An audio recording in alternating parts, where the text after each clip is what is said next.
Good morning students. मैं advocate Nitin Kumar Pathak एक बार फिर से अपने ऑनलाइन प्लेटफॉर्म पाठक सर उत्तराखंड के माध्यम से।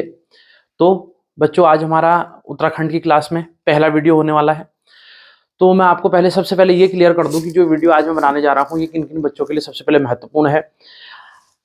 उससे पहले कि आज के इस वीडियो के अंदर हम क्या डिस्कस करने वाले हैं, तो आज के वीडियो के अंदर बेटा हम उत्तराखंड के जो इतिहास जानने के स्रोत हैं उनको डिस्कस करने वाले हैं।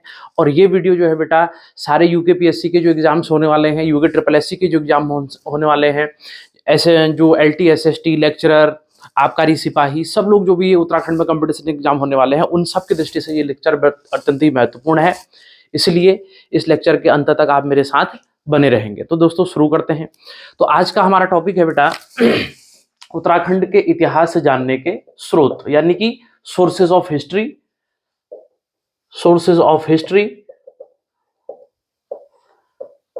इन उत्तराखंड। जो उत्तराखंड हम ये पढ़ने वाले हैं इसमें इतिहास जानने के हमारे प्रमुख स्रोत कौन कौन से होते हैं, इस बात को हम आज के टॉपिक के अंदर डिस्कस करेंगे। और बच्चों, उससे पहले मैं आपको एक बात और बता देना चाहूंगा, बैचेस को हम थोड़ा सा बाइलिंगुअल लेके चलेंगे, लेकिन अगर किन्हीं बच्चों की डिमांड ये होगी कि सर इंग्लिश मीडियम का एक सेपरेट आप लेक्चर, उसके लिए लेक्चर सीरीज ले आइए, तो आप उसके लिए कमेंट कीजिएगा। तो मैं इंग्लिश मीडियम में उत्तराखंड की पूरी सेपरेट से लेक्चर सीरीज आप करके लिए लेके आऊंगा, ठीक है ना। तो बच्चों, जब हम स्रोत की बात करते हैं तो इतिहास जानने के लिए सबसे महत्वपूर्ण हमारे ऐतिहासिक स्रोत होते हैं। तो दो प्रकार के स्रोतों की हम इसमें बात करते हैं बेटा। एक होते हैं साहित्यिक स्रोत, साहित्यिक बोले तो लिटरेरी सोर्सेज, और दूसरे सोर्सेज होते हैं बेटा हमारे जिसको हम बोलते हैं पुरातात्विक स्रोत, यानी कि आर्कियोलॉजिकल एविडेंसेस। तो पहला स्रोत हमारा कौन सा है? साहित्यिक स्रोत। और दूसरा स्रोत हमारा कौन सा है बेटा? पुरातात्विक स्रोत। तो पुरातात्विक स्रोत यानी कि आर्कियोलॉजिकल स्रोत हमारे कौन से होंगे? ये सोर्सेस बेटा हमारे जो भी मटेरियल, जो भी सामग्री हमको एक्सकेवेशन में यानी कि खुदाई में मिलती है, वो सारी की सारी सामग्री हमारी पुरातात्विक स्रोत के अंतर्गत आती है। और खास तौर पर बेटा जब हम प्रागैतिहासिक काल का अध्ययन करते हैं, यानी कि प्रीहिस्टोरिक एज का अध्ययन करते हैं, तो प्रागैतिहासिक काल के अध्ययन की दृष्टि से हमारी पुरातात्विक सामग्री बड़ी महत्वपूर्ण होती है। तो इसको हम फिर डिस्कस करेंगे। तो पहले हम आते हैं बेटा साहित्यिक स्रोत में। तो साहित्यिक स्रोतों को हम फर्दर फिर दो भागों में बांटते हैं। कौन कौन से? एक होते हैं बेटा इसमें धार्मिक साहित्य, एक होते हैं धार्मिक साहित्य यानी कि रिलीजियस लिटरेचर, और दूसरा हमारा होता है बेटा गैर धार्मिक साहित्य। गैर धार्मिक साहित्य। तो ये दो हमारी मेन ब्रॉड कैटेगरी होने वाली है। तो अब बोर्ड में थोड़ा सा स्पेस कम होने की वजह से मैं धार्मिक साहित्यों को अलग डिस्कस करूंगा और गैर धार्मिक साहित्यों को अलग डिस्कस करूंगा। तो पहले आते हैं बेटा हम धार्मिक स्रोत पर। इसका आप स्क्रीनशॉट ले सकते हैं अगर लेना चाहें, तो एक एक करके टेबल हमारी आगे लंबी होती चली जाएगी। अब देखिए, जब हम धार्मिक स्रोतों की बात करते हैं,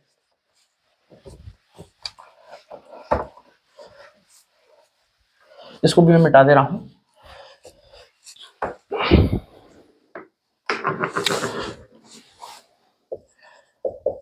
धार्मिक साहित्य।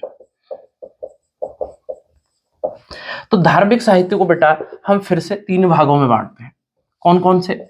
एक हमारा ब्राह्मण धर्म ग्रंथ,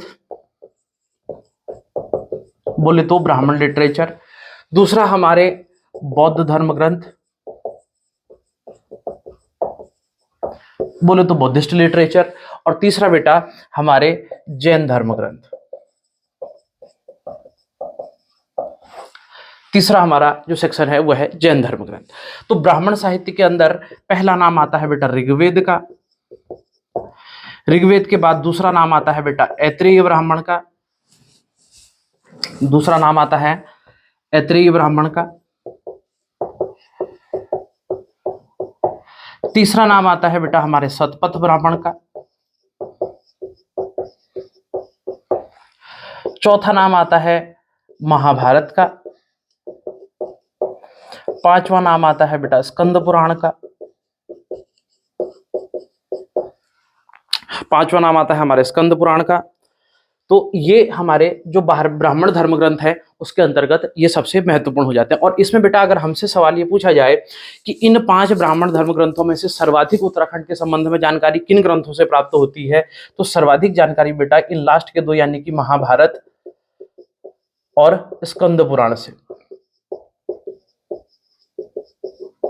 इन दो ग्रंथों से हमको उत्तराखंड के संदर्भ में सर्वाधिक जानकारी प्राप्त होती है। अब थोड़ा सा हम ये देख लेते हैं कि इसमें चर्चा क्या क्या आया है। तो ऋग्वेद में बेटा उत्तराखंड के लिए ऋषि मुनियों व तपस्वियों की भूमि इसको कहा गया है। तपस्वियों की भूमि इसको कहा गया है। तो land of saint and sages in Rigveda, ठीक है ना।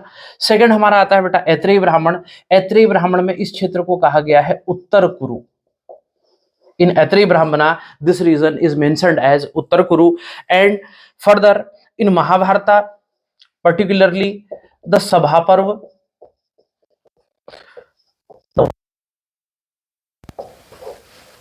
द्रोण पर्व प्रोवाइड्स इंफॉर्मेशन अबाउट उत्तराखंड। यानी कि महाभारत के अंदर सभा पर्व, वन पर्व, द्रोण पर्व ये सभी उत्तराखंड के संदर्भ में हमको जानकारी प्रदान करते हैं। अब बेटा स्कंद पुराण, स्कंद पुराण के अंदर मानसखंड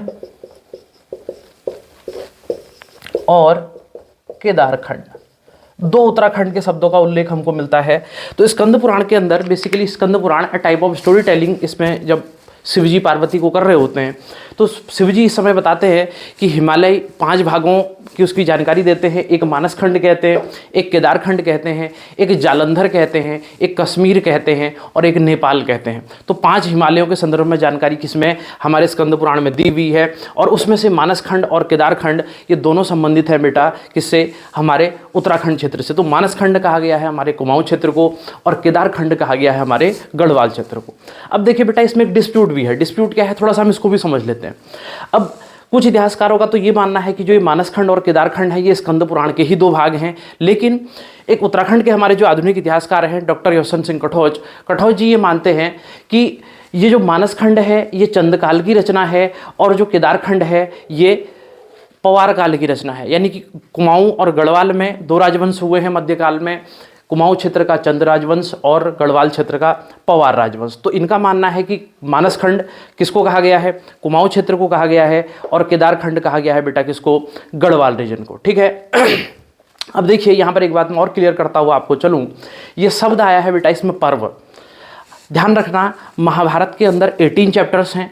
यानी कि आप ये समझ लीजिए महाभारत का युद्ध 18 दिन चला है और 18 दिन के लिए प्रत्येक दिन का एक अध्याय महाभारत के अंदर है और प्रत्येक अध्याय को ही उसमें बेटा पर्व कहा जाता है। पर्व मीन्स महाभारत में आप समझ लीजिए क्या है, चैप्टर है। बहुत आसान भाषा में कहें तो महाभारत का एक चैप्टर ही क्या कहलाता है बेटा, एक पर्व कहलाता है। तो ऋग्वेद, ऐत्रेय ब्राह्मण, महाभारता, स्कंद पुराण। और अब आप कहोगे तो सर सतपथ ब्राह्मण में क्या जिक्र आया है, तो सतपथ ब्राह्मण में एक जिक्र आता है बेटा इसमें सरस्वती का निवास स्थान, सरस्वती का निवास स्थान बद्रीनाथ को बताया गया है, बद्रीनाथ को बताया गया है। किसमें, सतपथ ब्राह्मण के अंदर क्या कहा गया है कि सरस्वती यानी कि वाक देवी जो है इनका निवास स्थान कहाँ है बेटा, बद्रिकाश्रम यानी कि बद्रीनाथ में है। तो ये हमारे कौन से ग्रंथ हो गए, ये हमारे सारे के सारे ब्राह्मण धर्म ग्रंथ हो गए। तो बेटा सबसे प्राचीन जानकारी ऋग्वेद में है, उसके बाद ऐत्रेय ब्राह्मण में है, सतपथ ब्राह्मण में है, महाभारत में है और स्कंद पुराण में है। तो इन ग्रंथों का भी एक सीक्वेंस होता है। तो इनको जैसे सबसे पहले हमारे वेद आए हैं, वेद के बाद हमारे उनके कर्मकांड संबंधी ग्रंथ ब्राह्मण आए हैं, ब्राह्मण के बाद हमारे अरण्यक आए हैं और अरण्यक के बाद हमारे उपनिषद आए हैं और उपनिषद को ही बेटा हम क्या बोलते हैं, वेदांत बोलते हैं, ठीक है ना। अब आगे बढ़ते हैं। तो इन सारी बातों को आप अपने उसमें नोट डाउन कर लीजिएगा बेटा। अब अगला हमारा जो कैटेगरी आती है वो आती है बौद्ध धर्म ग्रंथों की। इसमें क्या क्या है थोड़ी सी इसकी भी बात कर लेते हैं। जैन धर्म ग्रंथों में बेटा बहुत माइनर सी इन्फॉर्मेशन है, केवल उनके नाम भी याद रख के हमारा चल जाएगा। तो बौद्ध धर्म ग्रंथ में कौन कौन से ग्रंथ आते हैं इनको हम देखते हैं। तो पहला बेटा हमारी आती हैं जातक कथाएं, यानी कि जातक टेल्स। जो जातका टेल्स हैं ये बुद्ध के पूर्व जन्म से संबंधित कथाएं हैं। तो इनमें कुछ विवरण आए हैं, जैसे मैं आपको एक एग्जांपल दूं। एक जातक है बेटा जिसका नाम है महावेशंतर जातक। क्या नाम है? महावेशंतर जातक। अब ये महावेशंतर जातक में जो हमारे बौद्ध भिक्षु हैं, बौद्ध भिक्षुओं के गंधमादन पहुंचने का वर्णन है। अब गंधमादन यहाँ पर जो हम कालिदास के वर्णनों से अनुमान लगाते हैं बेटा, वो ये लगाते हैं कि हिमालय का ही कोई क्षेत्र रहा होगा, बद्रीनाथ के आसपास के रीजन का गंधमादन पहुंचने का वर्णन है। ठीक है। दूसरा एक जातक है बेटा हमारा, जिसका नाम है कुणाल जातक। क्या नाम है इसका? कुणाल जातक। और कुणाल जातक में क्या कहा गया है? कुणाल जातक के अनुसार गौतम बुद्ध ने उसीरगिरी की यात्रा की थी। उसीरगिरी की यात्रा की थी। अब आप कहोगे सर ये उसीरगिरी कौन सा रीजन है? तो बेटा ये माना जाता है कि वर्तमान में हरिद्वार में जो कनखल पहाड़ी के निकट चंडी पहाड़ी का क्षेत्र है हमारा, कनखल के पास में चंडी पहाड़ी वाला रीजन, वही हमारा उसीरगिरी है। कौन सा? जो हमारी चंडी पहाड़ी है हरिद्वार में, इसी को बेटा वर्तमान में क्या माना जाता है? उसीरगिरी माना जाता है। तो दो जातकों का नाम हमको ध्यान में रखना है। कौन सा? महावेशंतर जातक और कुणाल जातक। तो जातक कथाओं के अंदर पहली बात हमारी ये आ गई। अब हम आगे बढ़ते हैं इसमें। जातक कथाओं के बाद बेटा अगला एक नाम आता है चुल्लबग। कौन सा नाम आता है? इस ग्रंथ का नाम है चुल्लबग। अब चुल्लबग में बेटा जो हमारा हरिद्वार यानी कि जो गंगाद्वार वाला क्षेत्र है, गंगाद्वार या हरिद्वार क्षेत्र को बेटा अहोगंग कहा गया है। क्या कहा गया है? अहोगंग कहा गया है। किसको? जो हरिद्वार क्षेत्र है हमारा, इसको चुल्लबग के अंदर क्या कहा गया बेटा? अहोगंग कहा गया है। ठीक है ना। ये दूसरा ग्रंथ हो गया हमारा। तीसरा ग्रंथ आता है बेटा मध्यम निकाय। मध्यम निकाय। अब मध्यम निकाय, ये शब्द जो आगे का है बेटा मध्यम, ये ध्यान रखना है। मध्यम, अशोक ने जब धर्म का प्रचार के लिए अलग अलग क्षेत्रों में अपने दूतों को भेजा, तो उसमें से एक मध्यम है। मध्यम ने हिमालयी क्षेत्र में बौद्ध धर्म का प्रचार किया था। कहाँ किया था? हिमालयी क्षेत्र में। हिमालयी क्षेत्र में बौद्ध धर्म का प्रचार किया था। किसने किया? मध्यम ने किया। तो इसी समय जब बौद्ध धर्म का हिमालय की ओर आगमन होता है, तो यहाँ भी मध्यम निकाय में हमको कुछ जानकारी मिलती है। चौथा ग्रंथ है बेटा दिव्यावदान। चौथा ग्रंथ है दिव्यावदान। और एक ग्रंथ है बेटा अशोकावदान। ठीक है। तो इन दोनों में थोड़ी सी माइनर इन्फॉर्मेशन है। तो मेजर इन्फॉर्मेशन चुल्लबग में है, मध्यम निकाय में है, और जो सबसे पहले हमने पढ़ा बेटा किसमें? जो जातक कथाएं हैं उनमें बहुत डिटेल में उत्तराखंड के संदर्भ में जानकारी दी हुई है। तो ये सारी बातें हमारी किससे आ गई? बौद्ध धर्म ग्रंथ से आ गई। और एक बेटा बात और ध्यान रखेंगे, बौद्ध धर्म ग्रंथ का जो भी अधिकांश साहित्य है ये पाली भाषा में लिखा गया है। ये पाली भाषा में लिखा गया है। तो पाली साहित्य में इस क्षेत्र के लिए हिमवंत शब्द का प्रयोग हुआ है। हिमवंत किसको कहा गया है? उत्तराखंड क्षेत्र को। यानी कि पाली साहित्य में उत्तराखंड का जो भूभाग है, इसके लिए जो शब्द प्रयोग हुआ है हिमालयी क्षेत्र के लिए, हिमवंत शब्द प्रयोग हुआ है। और बेटा एक बात और ध्यान रखना, देखिए इंटरकनेक्टिविटी हमको हमेशा सीखनी है। हिमवंत जो हमारे चंद्र कुंवर बर्तवाल हैं, उत्तराखंड के प्रसिद्ध लोक कवि रहे हैं और एक कवि भी रहे हैं चंद्र कुंवर बर्तवाल। तो चंद्र कुंवर बर्तवाल जी की जो कविता संग्रह है, इसका नाम भी हिमवंत है। ये 1945 में प्रकाशित हुई थी। तो एक क्वेश्चन हम यहाँ से ये भी लिंक कर सकते हैं। तो हमेशा इसको ध्यान में रखना है। ये बात होगी बेटा बौद्ध धर्म की। अब इसके बाद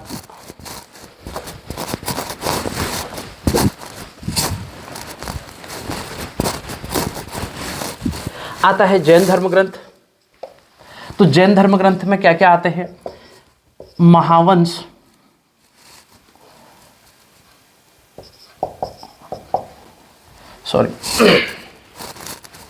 बृहत कथा और महापुराण। कुछ मात्रा में जानकारी भगवती सूत्र वगैरह इनमें भी मिलती है, लेकिन इनमें कुछ कुछ अकाउंट्स मेंशन है जैन धर्म के बारे में। लेकिन अगर हम कहें कंपैरेटिवली, अगर हमसे सवाल पूछा जाए, जैसे कि यूके ट्रिपल में आजकल हम देख रहे हैं कुछ एनालिटिकल क्वेश्चंस पूछे जा रहे हैं, तो वो हमसे ये पूछ सकता है कि उत्तराखंड की जानकारी अधिकांश बौद्ध धर्म ग्रंथों से प्राप्त होती है, ये स्टेटमेंट सही है, या जैन धर्म से ज़्यादा जानकारी प्राप्त होती है, जो जैन धर्म के ग्रंथ हैं उनसे ज़्यादा जानकारी प्राप्त होती है। तो बेटा हमेशा आंसर होगा कि बौद्ध धर्म के जो ग्रंथ हैं वो उत्तराखंड के इतिहास के संदर्भ में अधिक जानकारी प्राप्त करते हैं इन कंपेरिजन टू किसके बेटा, जो हमारा जैन लिटरेचर है। ठीक है ना। तो हमने इसके अंतर्गत ब्राह्मण धर्म ग्रंथ, बौद्ध धर्म ग्रंथ और जैन धर्म ग्रंथ तीनों को देखा। अब इसके बाद जो हमारे अगला कैटेगरी आती है वो है बेटा धार्मिक साहित्य के बाद जिसको हम बोलते हैं गैर धार्मिक साहित्य, जिसको हम क्या बोलते हैं, गैर धार्मिक साहित्य।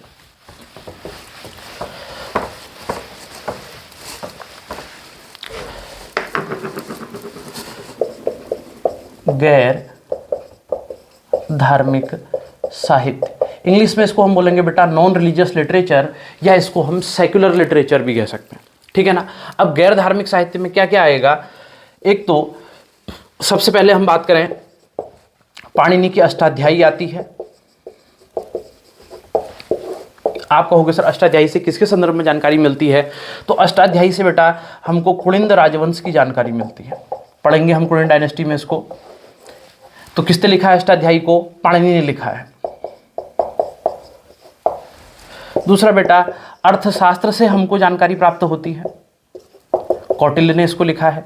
तीसरा बेटा अभिज्ञान शकुंतलम,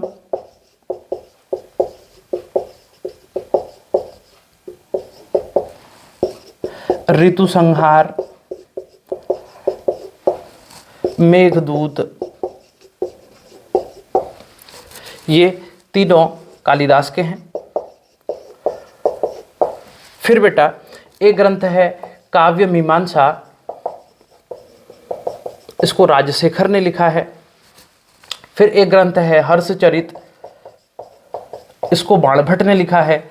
ये सारों ग्रंथों से भी हमको अर्थशास्त्र, अभिज्ञान शकुंतलम, ऋतु संहार, मेघदूत, काव्य मीमांसा, हर्षचरित, इनसे भी हमको उत्तराखंड के संदर्भ में जानकारी प्राप्त होती है। अब आप कहोगे सर तो कहाँ कहाँ, तो जैसे जैसे हम आगे बढ़ते जाएंगे अपने इस इतिहास के सेगमेंट में बेटा, तो हमको समझ में आता जाएगा कि कहाँ अर्थशास्त्र में से कुलिंद की जानकारी आती है, तो कुलिंद डायनेस्टी के अंदर मैं उसको एक्सप्लेन करूंगा।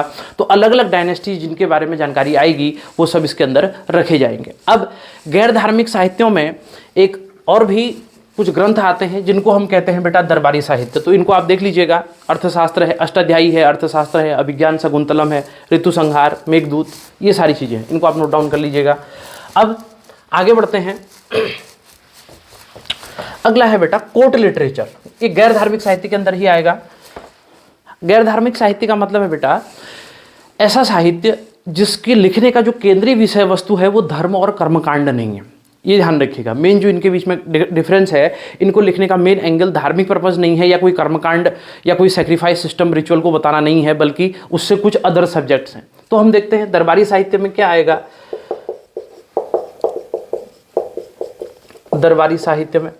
दरबारी साहित्य में जैसे हमारा आ जाता है मानवोदय काव्य,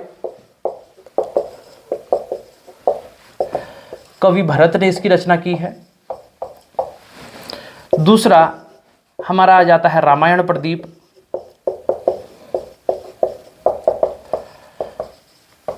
मेधाकर शर्मा या शास्त्री,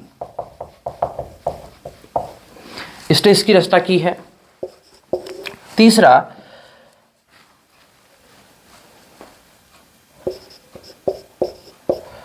फतेह शाह यशोवर्णन, रामचंद्र कंडियाल की रचना है। चौथा फतेह शाह प्रकरण, जटाधर की रचना है। ये जटाधर की रचना है, इधर लिख दे रहा हूं मैं, अलट्टनाथ सूरी, इसकी किताब है बेटा जिसका नाम है निर्णयामृत। ऐसे ही एक किताब है बेटा वास्तु शिरोमणि, इसको लिखा है शंकर ने। ऐसे ही बेटा और भी बहुत सारी किताबें हैं जिनको मैं यहाँ नोट डाउन करूंगा, तो इसको आप पहले देख लीजिएगा। मानोदय काव्य जिसको कवि भरत ने लिखा है, दरबारी साहित्य पवार काल में इसकी रचना हुई है, मानसा के समय पर हम इसको पढ़ेंगे आगे। रामायण प्रदीप मेधाकर शर्मा शास्त्री ने इसकी रचना की है, इसकी रचना प्रदीप शाह के शासनकाल में हुई है। फतेह शाह यशोवर्णन, फतेह शाह प्रकरण, इन दोनों की रचना महाराज फतेहपति शाह के काल में हुई है, ठीक है ना। अलट्टनाथ सूरी निर्णयामृत की रचना इसने की है। वास्तुमणि जो है शंकर ने इसकी रचना श्याम शाह के शासनकाल में की है। ऐसे ही अब बेटा मौलाराम के कुछ ग्रंथ, ये मौलाराम इतना इंपॉर्टेंट आदमी है उत्तराखंड के कंपटीशन के एग्जाम के हिसाब से, तो हर जगह कहीं ना कहीं ये पूछा जाएगा। क्यों? क्योंकि एक वर्सेटाइल आदमी है मौलाराम। वर्सेटाइल बोले तो ये एक साहित्यकार भी है, ये एक चित्रकार भी है, ये एक दार्शनिक भी है, तो इसमें बहुत सारी क्वालिटीज़ हैं। तो देखते हैं मौलाराम के ग्रंथ कौन कौन से हैं। मौलाराम के ग्रंथ जो उत्तराखंड के संदर्भ में जानकारी दे रहे हैं बेटा, गढ़ राजवंश काव्य, गढ़ राजवंश काव्य, इसके बाद फिरंगी अमल, फिर एक रचना है बेटा गणिका नाटक,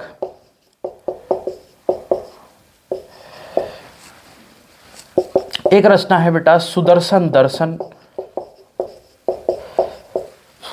एक इसकी रचना है बेटा रण बहादुर चंद्रिका,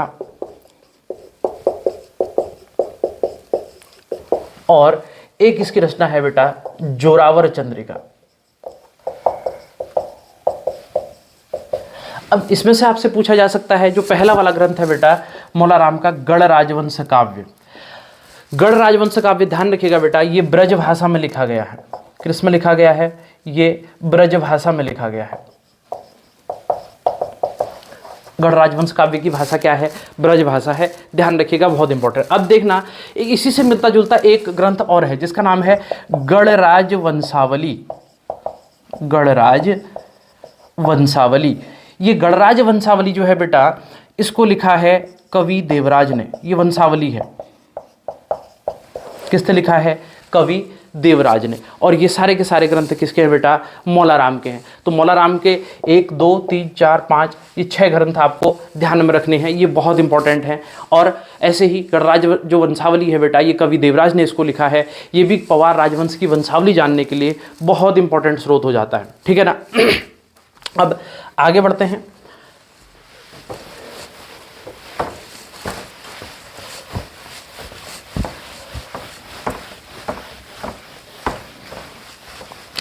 अब देखिए, मैं कुछ सोर्सेज, अब किताबें और भी बहुत सारी हैं, लेकिन जो जो इंपॉर्टेंट है अभी मैं वही लिखा रहा हूँ। जैसे रुद्रचंद के द्वारा लिखी गई किताबें अभी मैं यहाँ पर कोई नहीं लिखा रहा हूँ, वहीं हम उनको दिखेंगे। कल्याण चंद्रोदय की मैं बात नहीं कर रहा हूँ, अभी स्मृति कौस्तुभ की मैं बात नहीं कर रहा हूँ, तो वो जब हम चंद्र डायनेस्टी पढ़ेंगे बेटा, उसको हम वहीं पर पढ़ेंगे, ठीक है ना। अब अगला जो हमारा इसके बाद जो कैटेगरी आती है बेटा, गैर धार्मिक साहित्य के अंदर ही वो आते हैं विदेशी यात्रियों के वृतांत, बोले तो अकाउंट्स ऑफ फॉरेन ट्रेवलर्स। यानी कि जो भी फॉरेन ट्रेवलर्स आए हैं उत्तराखंड में, उन्होंने जो जो अपने अकाउंट लिखे हैं, उनकी बात किसके अंतर्गत आती है बेटा? इन विदेशी यात्रियों के वर्णों के अंतर्गत आती है। जैसे सबसे पहला नाम आता है बेटा व्हेनसांग का। किसका नाम आता है? व्हेनसांग का। अब व्हेनसांग ने क्या किया?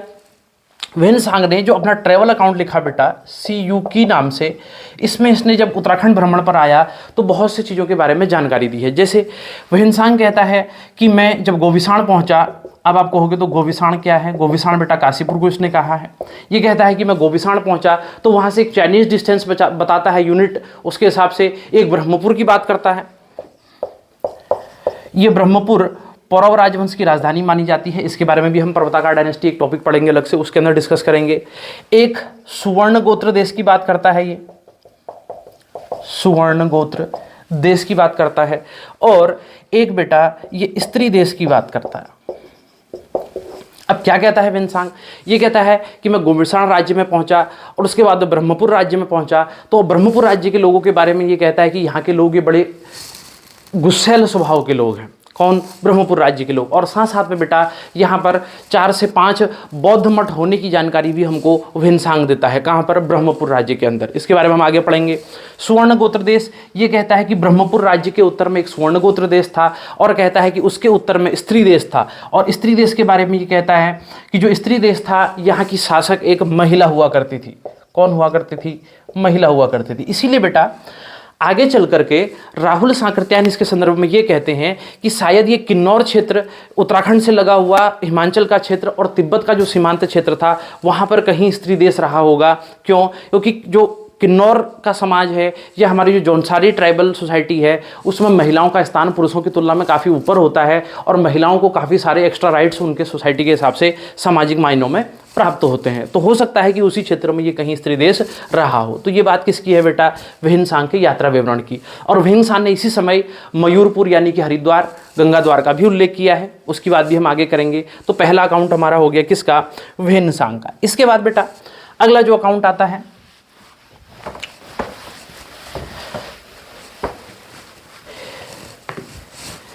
एक पुर्तगाली पादरी अंतोनिया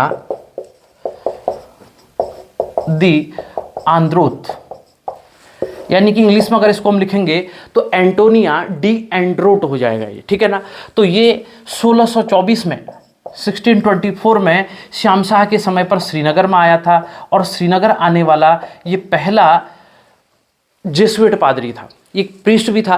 तो एंटोनिया द आंद्रोथ बेटा श्रीनगर आने वाला पहला क्या था? पादरी भी था। तो ध्यान रखेंगे कि इसके अकाउंट से भी हमको जानकारी मिलती है। ऐसी बेटा वर्नियर के विवरण,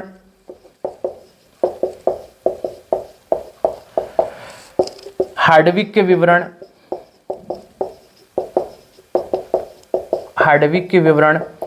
कैप्टन रैपर के विवरण, और ऐसे ही बेटा मूरक्राफ्ट के विवरण, और मनुची के विवरण भी, मनुची के विवरण, इनसे भी हमको उत्तराखंड के संदर्भ में जानकारी प्राप्त होती है। और एक विदेशी यात्री भारत तो नहीं आया है, लेकिन टॉलमी ने भी कुड़िंद जनपद का उल्लेख किया है। तो टॉलमी के विवरण भी हम कह सकते हैं कि ये भी एक बेटा क्या है? फॉरेन अकाउंट है, ठीक है ना। तो इस बात को बिल्कुल ध्यान रखेंगे। ये जो भी स्रोत मैंने आपको बताए हैं, ये क्या है बेटा?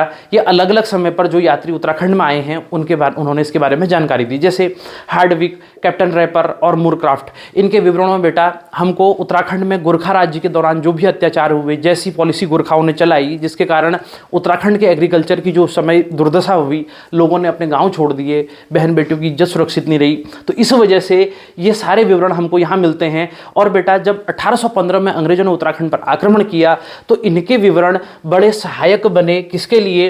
ब्रिटिश सरकार के लिए, इनके मार्गदर्शन में कि उत्तराखंड को हम किस प्रकार से अपने अधीन ले सकते हैं। तो ये विवरण हमको हमेशा पता होने चाहिए। अब इसके बाद बेटा अगले सेगमेंट में हम बढ़ते हैं गैर धार्मिक साहित्य के अंदर ही।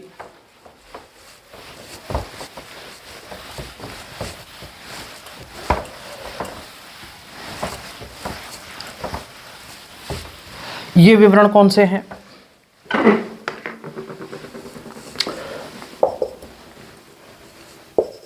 ये विवरण है बेटा मुस्लिम इतिहासकारों के विवरण।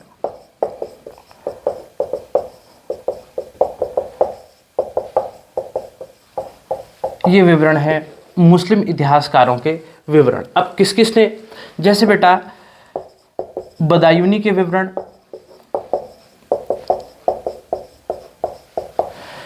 आइन ए अकबरी के विवरण,